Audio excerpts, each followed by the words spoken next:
여러분, 요즘 동네 골목길 걸으면서 이상한 점 느끼셨나요? 임대문의, 건물주 연락처, 덕지덕지 붙은 안내문들이 골목마다 나뒹굽니다. 2026년 2월 대한민국 자영업 시장에 제2의 IMF급 쓰나미가 덮쳤습니다. 하루 평균 3,000개의 가게가 문을 닫고 있습니다. 권리금은커녕 철거비도 못 내서 흉물처럼 방치된 폐업 가게들. 한 달에 100개씩 사라지는 편의점. 본사조차 위약금을 면제해주며 폐업을 권유하는 충격적인 현실. 황학동 주방기기 철거업체는 지금 역대급 호황입니다. 폐업한 식당들의 주방기기를 처리하느라 밤새 일해도 주문이 밀려 있습니다. 이게 2026년 대한민국 자영업의 맨 얼굴입니다. 열심히 하면 성공한다고요? 그 공식은 이미 깨졌습니다. 지금부터 2026년 가장 위험한 자영업 7가지와 이 시대 자영업자 몰락의 진짜 이유를 낱낱이 파헤쳐 보겠습니다. 돌아보면 정말 좋았던 시절이 있었습니다. 1986년 아시안게임, 1988년 서울올림픽, 대한민국이 세계 무대에 우뚝 섰던 그 시절, 자영업은 그야말로 황금알을 낳는 거위였습니다. 현금 세느라 지문이 닳던 시절, 편의점, PC방, 노래방, DVD방, 새벽까지 손님이 줄을 서서 기다리던 목욕탕과 식당들, 당시 5070 세대 여러분들 기억하시죠? 부동산 중개소는 전화벨이 쉴 새 없이 울렸고 세탁소 사장님은 동네에서 존경받는 성공한 자영업자였습니다. 퇴직금만 있으면 성공할 수 있던 시대. 회사에서 정년퇴직하면 퇴직금 1억, 2억 원 받아서 치킨집, 편의점 하나 차리면 그게 바로 제2의 인생이었습니다. 배짱 장사가 통하던 시절이었어. 손님한테 친절하지 않아도 가게가 좀 더러워도 위치만 좋으면 손님은 알아서 왔습니다. 삼저호황, 저유가,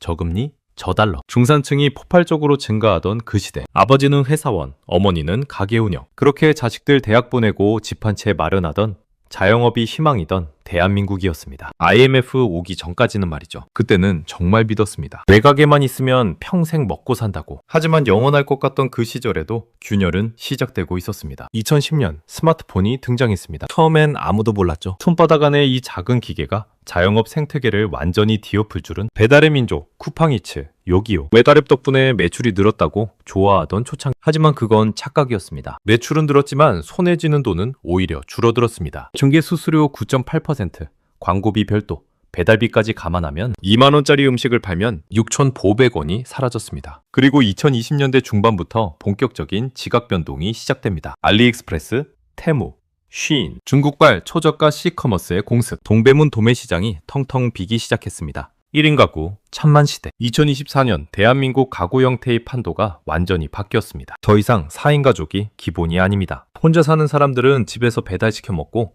온라인으로 물건을 사고 넷플릭스를 보며 시간을 보냅니다. 전기차 시대가 왔습니다. 카센터 사장님들은 한숨을 쉽니다. 전기차는 고칠 게 없어요. 정비할 일이 없다고요? 주유소도 마찬가지입니다. 충전소로 바꾸려니 수억 원이 들고 그렇다고 안 바꾸자니 손님이 끊깁니다. 기술이 일자리를 지우기 시작했습니다. 인테리어는 AR 앱으로, 부동산 중개는 직거래 플랫폼으로, PC방은 집에서 게임 스트리밍으로 대체되었습니다. 설마 내가 망하겠어? 모두가 이렇게 생각했습니다. 하지만 세상은 이미 돌이킬 수 없을 만큼 변해버렸습니다. 이제 팩트로 들어갑니다. 왜 열심히 해도 망하는지 경제학으로 정확히 분석하겠습니다. 원인이 플랫폼 수수료 폭탄, 식민지 경제, 배달앱 중개 수수료 평균 9.8%, 여기에 광고비, 배달비까지 더하면 한 자영업자가 청와대 청원에 올린 정산 내역을 보셨습니까?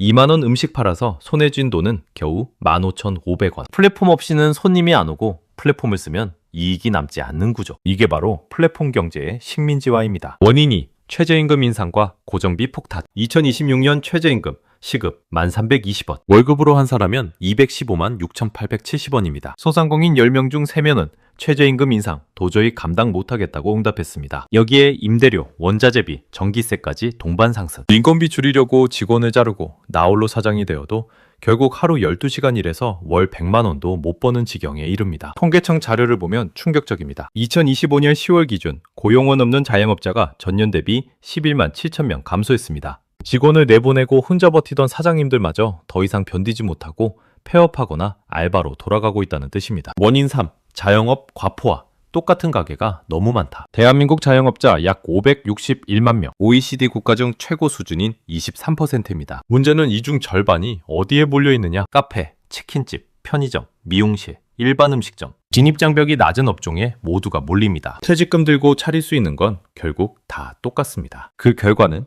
2024년 창업 대비 폐업률 85.2%, 창업한 가게 10개 중 8.5개는 망한다는 뜻입니다. 3년 생존율은 치킨, 피자 같은 패스트푸드 업종이 40%대 후반, 절반이 3년을 못 버팁니다. 차별화가 불가능합니다. 옆 가게랑 똑같은 메뉴, 똑같은 인테리어, 똑같은 가격. 손님 입장에서는 어디를 가도 똑같으니 결국 배달앱 할인 쿠폰 많이 주는 곳으로 갑니다. 2026년 가장 위험한 업종 7가지. 경제학적 분석. 자, 이제 구체적으로 들어갑니다. 카센터, 전기차가 지운 직업. 전기차는 엔진오일 교환이 없습니다. 브레이크 마모도 적고 정비할 부품 자체가 70% 감소합니다. 기존 카센터 사장님들의 기술은 쓸모 없어집니다. 편의점, 본사도 포기한 업종. 2025년 상반기에만 600개 폐업, 월 100개씩 사라집니다. 편의점 본사가 위약금을 면제하며 폐업을 권유하는 초유의 사태가 급증하고 있습니다. 36년 불패 신화가 무너졌습니다. 치킨집 배달음식점, 플랫폼의 노예, 배달앱 수수료 폭탄. 광고 안 하면 손님 없고 광고하면 남는 게 없습니다. 하루 100마리 팔아도 알바비 주면 끝입니다. PC방, 집이 더 편한 시대. 고사양 게임은 클라우드 게이밍으로 집에서 즐깁니다. 코로나 이후 재택문화 정착, 굳이 PC방 갈 이유가 사라졌습니다. 영화관, OTT가 점령한 시장. 넷플릭스, 디즈니 플러스, 티빙. 영화관 가격은 2만원, OTT는 월 만원. 선택은 자명합니다. 부동산 중개소, 직거래 플랫폼의 습격. 네이버 부동산, 직방, 다방. 집주인과 세입자가 직접 연결됩니다. 중개 수수료가 아깝다고 느끼는 시대. 세탁소, 홈클리닝과 AI의 등장. 세탁기 성능 향상. 홈클리닝 서비스는 집 앞까지 와서 수거해 갑니다. 동네 세탁소는 설 자리를 잃어갑니다. 공통점이 보이시나요?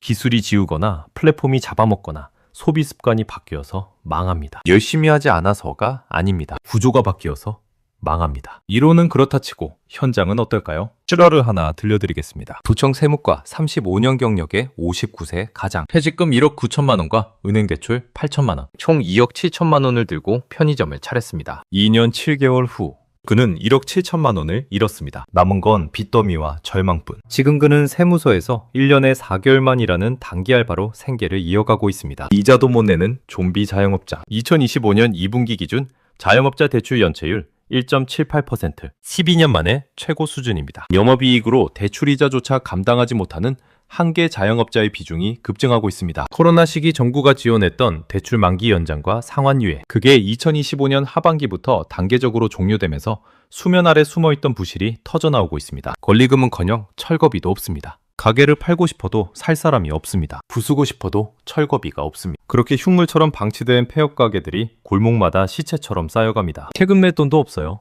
59세 편의점 사장님, 세금 고지서를 받았지만 돈이 없습니다. 그래서 역설적으로 다시 세무서 단기직 알바로 일하며 세금을 내기 위한 돈을 법니다. 가게 팔아도 빚 못 갚아요. 부동산 가격 폭락. 상가 매매가는 반토막이 났습니다. 가게를 팔아도 대출금을 갚기에 턱없이 부족합니다. 진퇴양난. 나가지도 버티지도 못하는 듯. 2026년 대한민국 자영업자들은 바로 이 늪에 빠져 허우적대고 있습니다. 여기까지 들으셨다면 이렇게 생각하실 겁니다. 나는 아니야. 나는 다를 거야. 나는 열심히 할 거니까. 아닙니다. 열심히 하는 게 문제가 아닙니다.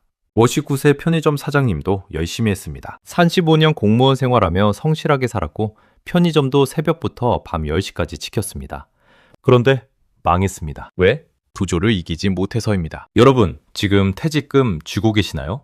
치킨집, 편의점, 카페 창업 알아보고 계시나요? 잠깐만 멈추세요. 2026년 현재 자영업 시장은 성실함이 배신당하는 시장입니다. 남들 당한다고 따라가면 지옥행입니다. 세상 변화를 못 읽으면 다음 차례는 바로 당신입니다. 통계청이 발표한 숫자를 다시 한번 보세요. 2024년 폐업자 100만 8,281명. 2026년은 더 늘어날 겁니다. 하루 평균 3,000개 가게가 문을 닫습니다. 그중 하나가 여러분의 가게가 될 수 있습니다. 여러분이 쥐고 있는 퇴직자금 정말 안전합니까? 편의점 본사도 포기한 시장. 배달앱이 빨아먹는 수수료 구조. 전기차가 지워버린 카센터. OTT가 점령한 영화관. 이 구조 속에서 여러분만 살아남을 자신 있으십니까? 이건 위협이 아닙니다. 경고입니다. 세상이 바뀌었습니다. 1980년대 성공 공식은 2026년에 통하지 않습니다. 차별화할 수 없으면 차리지 마세요. 플랫폼 없이 손님 모을 자신 없으면 차리지 마세요. 기술 변화에 대응할 능력 없으면 차리지 마세요. 퇴직금은 창업자금이 아닙니다. 노후 생존자금입니다.